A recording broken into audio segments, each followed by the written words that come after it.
बिस्मिल्लाहिर्रहमानिर्रहीम। अस्सलाम वालेकुम स्टूडेंट्स।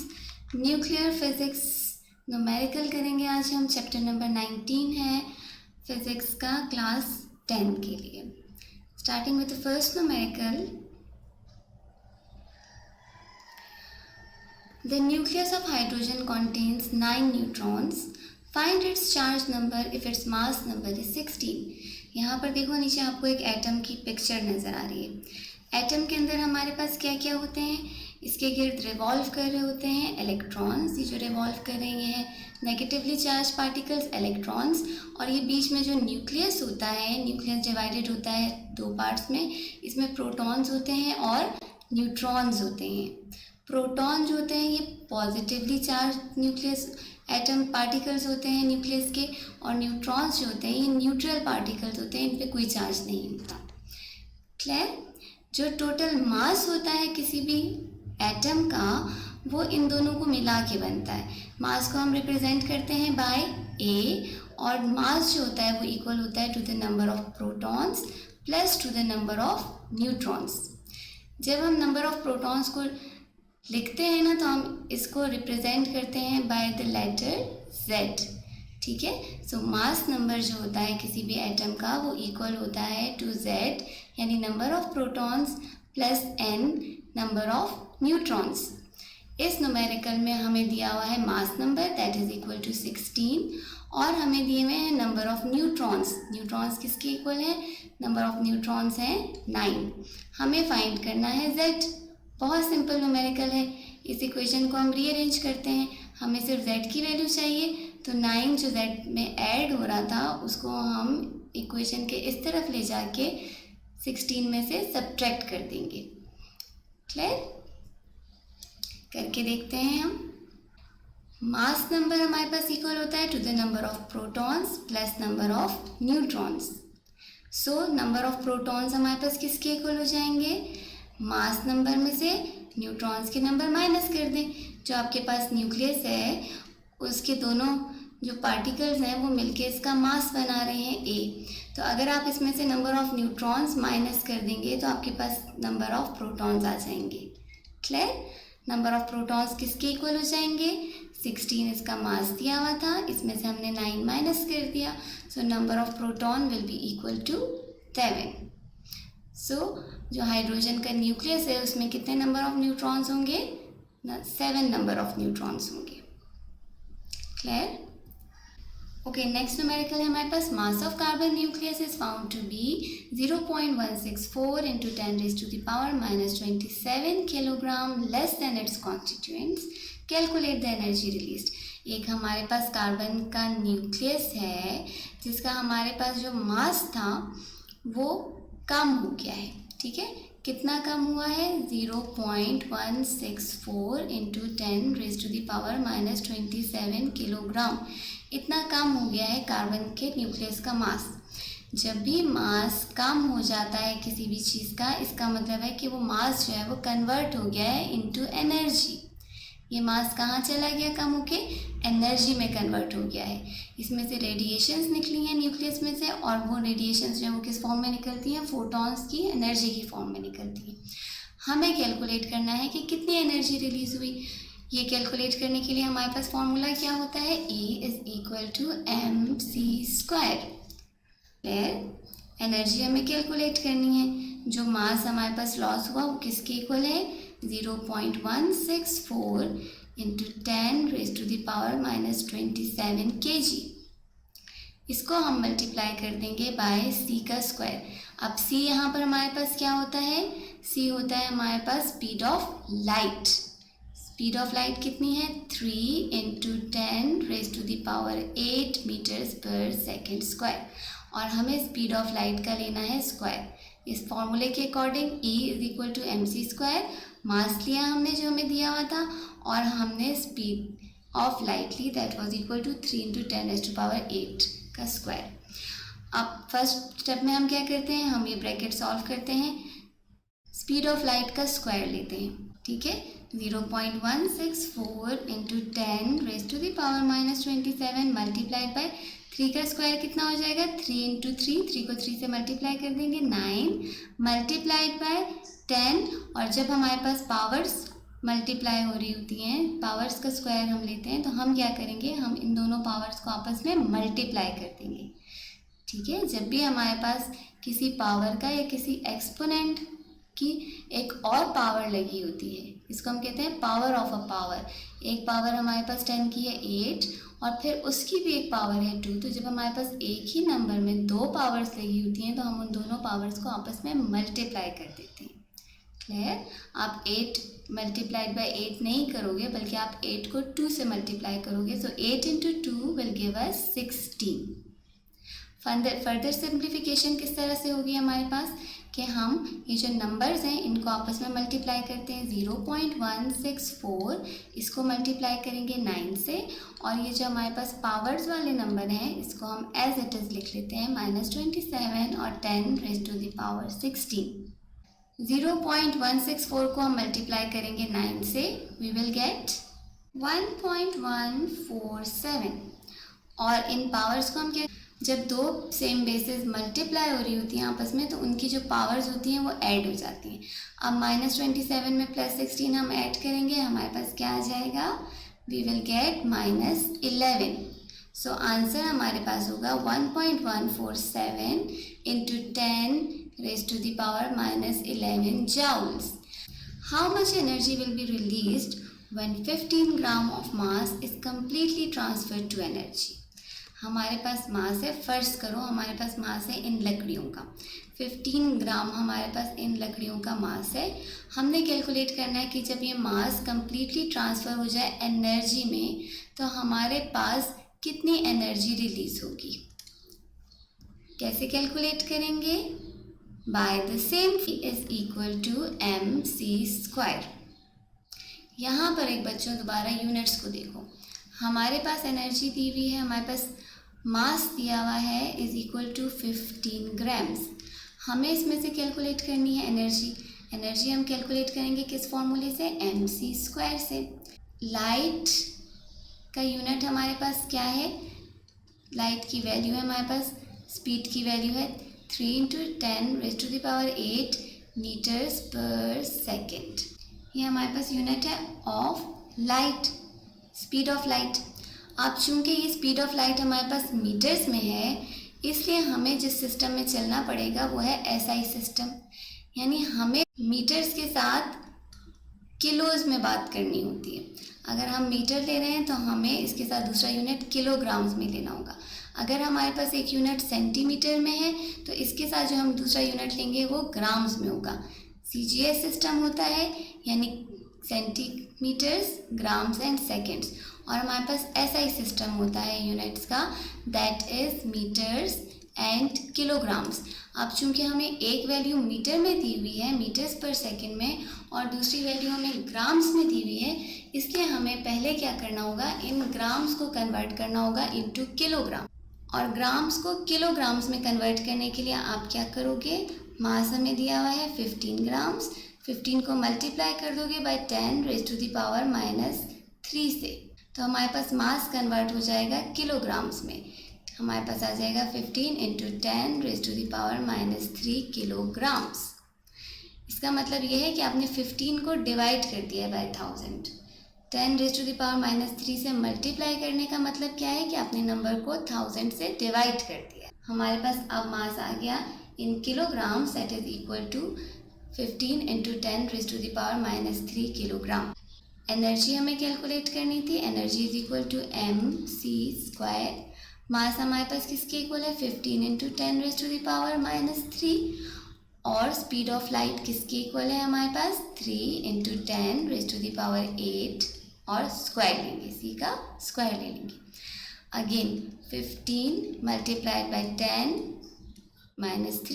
3 का स्क्वायर लेंगे, 3 × 3 विल गिव अस 9 और 8 × 2 विल गिव अस 16। 9 को 15 से मल्टीप्लाई करेंगे 135, और 16 में से 10 की पावर हमारे पास क्या हो जाएगी, -3 + 16, दो बेसिस मल्टीप्लाई हो रही हैं तो इनकी पावर्स ऐड कर लेंगे। हमारे पास आ जाएगा 135 मल्टीप्लाइड बाई 10 और पावर हमारे पास क्या हो जाएगा, 16 में से हमने 3 माइनस कर लिया, पावर हमारे पास रह जाएगी 13। सो हमारे पास एनर्जी कितनी रिलीज़ हुई, जो एनर्जी रिलीज़ हुई that is equal to 135 into 10 raise to the power 13 joules. या अगर आप पॉइंट को यहाँ से यहाँ मूव करते हो तो हमारे पास पावर आ जाएगी 1.35 into 10 raise to the power 15 joules. ठीक है, एनर्जी किसके इक्वल हो गई, 1.35 into 10 raise to the power 15 joule. Radium has half life of 1600 years.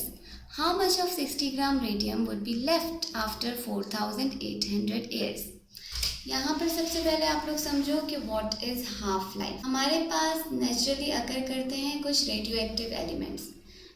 Radio active elements वो होते हैं जिनका जो न्यूक्लियस होता है उसका वेट एटॉमिक मास जो होता है वो होता है अबव 82 से ऊपर होता है। अब चूंकि इसमें बहुत ज़्यादा पॉजिटिव चार्ज हो जाता है 82, तो ये अनस्टेबल हो जाता है और ये टूटना शुरू हो जाता है, इसमें से पार्टिकल्स निकलना शुरू हो जाते हैं। 3 किस्म के पार्टिकल्स निकलते हैं, अल्फ़ा, बीटा एंड गामा।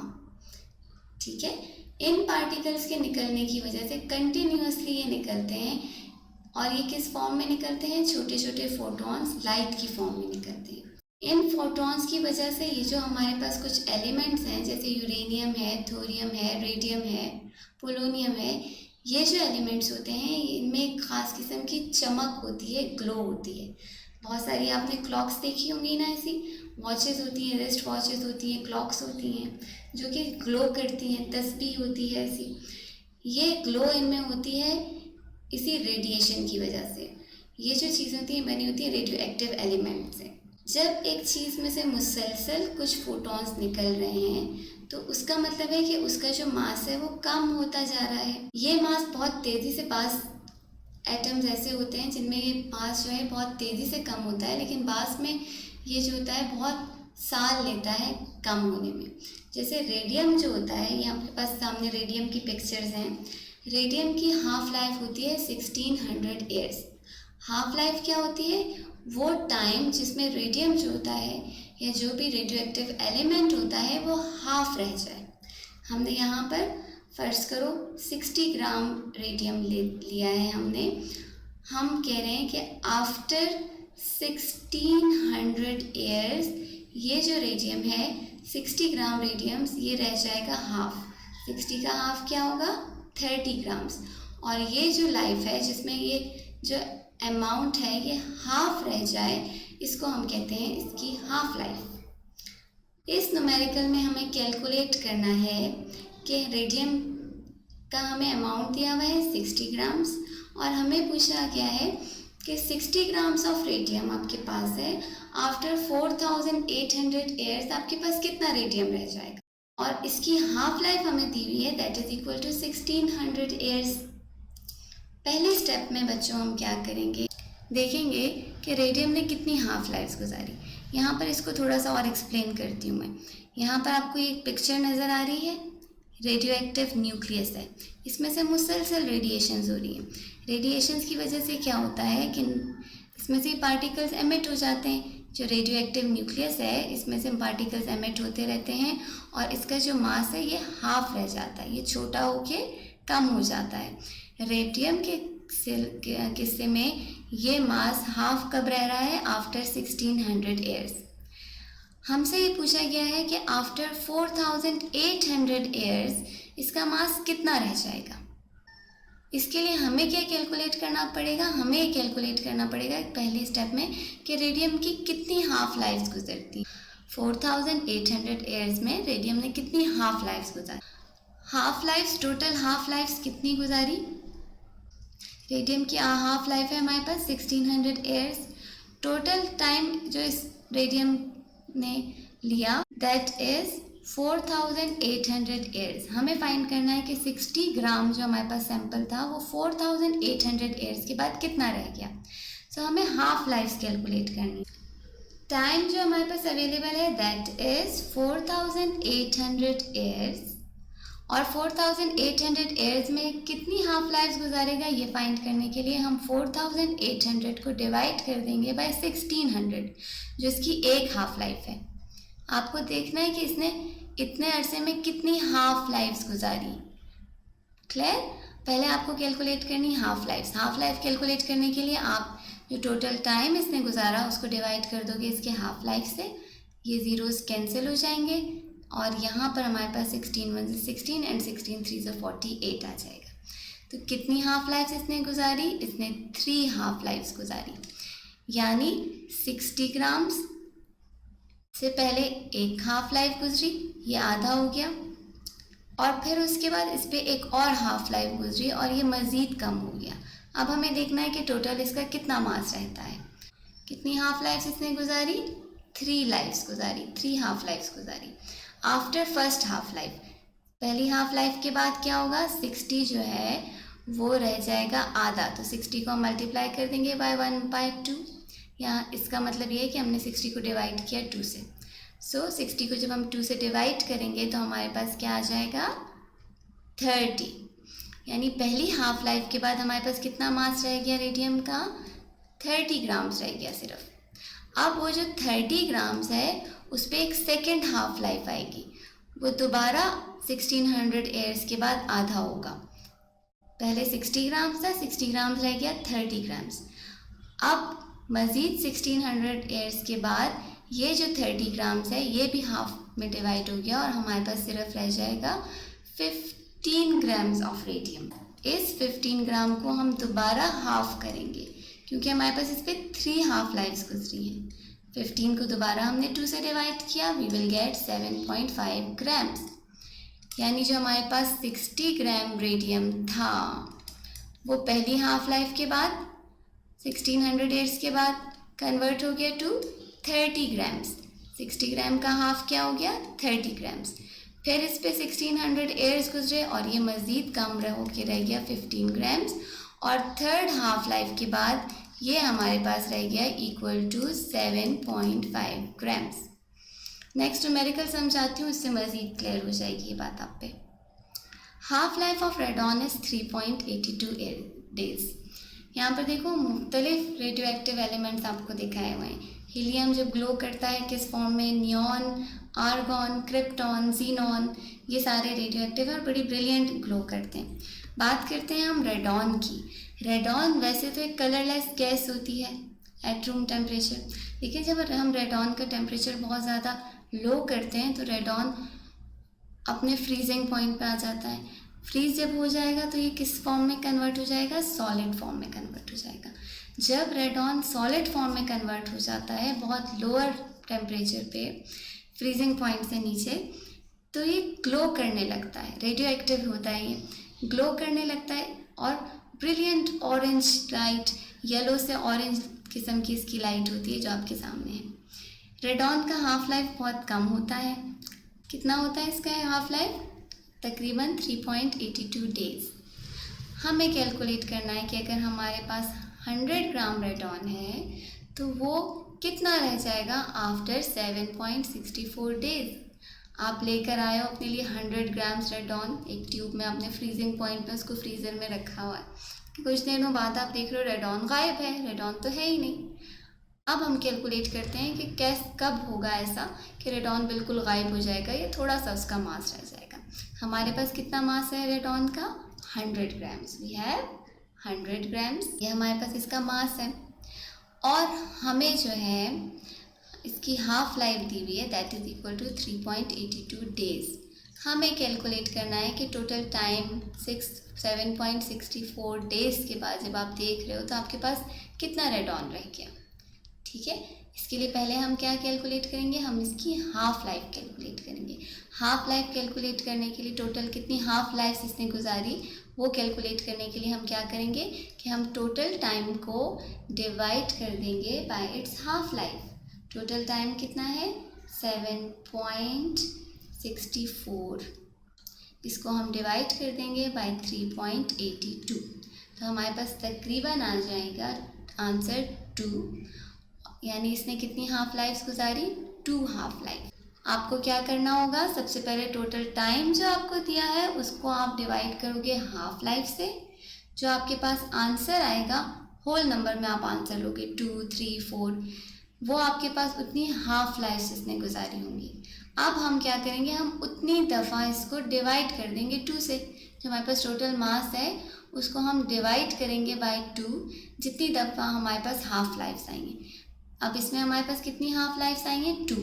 तो हम क्या करेंगे कि पहले स्टेप में फॉर फर्स्ट हाफ लाइफ 100 को हमने डिवाइड कर दिया बाय 2, यानी हमने 100 को मल्टीप्लाई कर दिया बाय इसकी फर्स्ट हाफ लाइफ। पहली हाफ लाइफ के बाद हमारे पास 100 ग्राम रिड्यूस होकर रह गया ओनली 50 ग्राम्स। लेकिन इस पर कितनी हाफ लाइफ्स गुजरी हैं, 2 हाफ लाइफ्स। 7.64 डेज में इसने कितनी हाफ लाइफ्स गुजार ली, 2 half lifes. After second half life और अपनी सेकेंड हाफ लाइफ के बाद ये जो 50 ग्राम है ये जो है ये डिवाइड हो जाएगा अगेन बाय 2, और नेक्स्ट हाफ लाइफ के बाद हमारे पास इसका वेट कितना रह जाएगा, ओनली 25 ग्राम्स। यानी आफ्टर 7.64 डेज हमारे पास जो अमाउंट रह जाएगा रेडियम का, that will be 25 gram. I hope आप लोगों को टॉपिक समझ में आ गया होगा।